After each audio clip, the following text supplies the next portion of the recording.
Hey fellow gardeners. So if you're growing your own food and you're starting to feel frustrated because those pests are taking over, believe me, I understand your pain. I have been on the losing side of this battle multiple times between squash borers, rabbits, you name it, I've had to deal with it. But the whole purpose of growing these vegetables is for us to be healthy. So we want to incorporate organic strategies and not use pesticides. So today I'm sharing 5 natural methods to help you help your garden flourish and thrive. Are you ready to reclaim your garden and get rid of these pesky critters? All right, let's dive right in. If you don't know what a trellis is, this right here is a trellis, my friends. Granted, it's a really big one and they're not all that big. You can have some that are standing about 12 inches tall, or you can have big ones or any sizes in between. But the whole point of a trellis is for your vining vegetables like your tomatoes, your squash, your beans, to have something to climb up on. This reduces the amount of pests that get on them. Some of those pests are a little lazy, so they're not gonna climb the vines. So that way we can save some of our vegetables that way. For those pests who like to stay on the ground and those vegetables that don't trellis, we have traps. One of my favorite traps is a beer trap. Those catch those pesky slugs and snails. So basically you just take a small cup, fill it up with beer and put it all over your little garden beds, and that will attract, for some reason it attracts slugs and snails, and that will get rid of them that way. So I usually like to put this out after a rain because that's when you see more of those slugs and snails when it's wet outside. So, but you can incorporate them however you want to throughout your garden. I change them about once a week, but you can leave it in there for up to a couple weeks. Keep in mind, if it rains on there, it loses its potency and we got to start all over again. But it's a pretty cheap way to get rid of some of those pests. The second is a very important step, and this method is called the hand picking method. Just the way you hand pick your vegetables, you got to hand pick those bugs sometimes. So oftentimes I come into my garden, I just lift and look at the back of the leaves, and either I'll squish them with my fingers or I'll pick them off and put them in a cup and dispose of them later. And this is important because it helps you realize what kind of pests are kind of more in your garden and which ones are less. And this will be important for a further step when we look at our natural pesticides, because there's certain things that repel certain bugs, whereas there's another method that repels other bugs. So keep that in mind. You're going to be in your garden every day, so it's important to know what is taking place, what is eating what.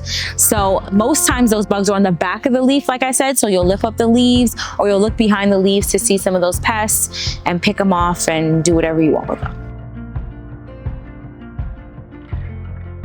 Another great natural method is companion gardening, which is one of my favorites because I love me some herbs. So basically you are using herbs to not only repel bugs, but to enhance the flavor of some of your vegetables. And an example of that would be tomatoes and basil. Basil is a great bushy herb that repels different kinds of beetles and bugs, and like those leaf-footed bugs, which really decimate your tomato plants. But they also enhance the flavor and make your tomatoes more sweet and flavorful. So double benefit. Some other great herbs that you can grow in various garden beds to repel bugs would be some onions and garlic, chives, things like that. They repel like aphids and squash borers and some of those other bugs that we really don't want in our garden. So you can grow them next to your squash plants, your bean plants, your pepper plants, eggplant, things like that, and they will help to repel some of those bugs. I would not put them next to my tomatoes because, like we said before, tomatoes are really iffy and you don't want them to take on that flavor. Another option would be rosemary. Rosemary keeps away some of the other beetles, slugs, aphids as well. Marigolds are my favorite because they're beautiful orange yellowish flowers, so they make your garden look beautiful, but they keep away rodents and rabbits, aphids, mosquitoes, you name it. They keep them away. So I try to put them all over my garden. Some of the plants you grow, like hot peppers, like cayenne, are also really good at keeping away pests. So keep that in mind. If you're looking for some actual recipes for some natural pesticides, check on the link below. I have a bunch of recipes that you can check out and find out what works best for you. Next up, crop rotation. What is that? That's basically switching it up on them bugs. So in one bed, I may grow corn. In another bed, I may grow tomatoes.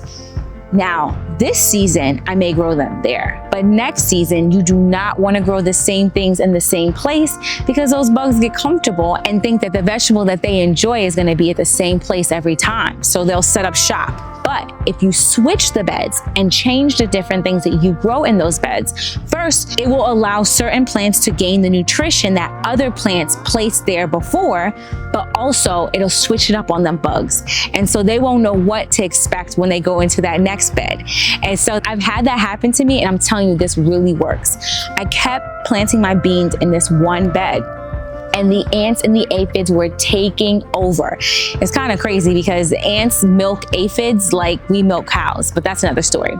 And they were killing my beans, and this went on for over 2 seasons. It was killing me. But when I finally switched it up and put peppers and tomatoes and squash and rosemary in that bed, no more ants. So I'm gonna give it 2 more seasons before I plant my beans back. And I'm gonna tell you, I'm pretty sure those ants won't know what hit them. So this is a really great way to keep your pests down in particular beds and for particular plants.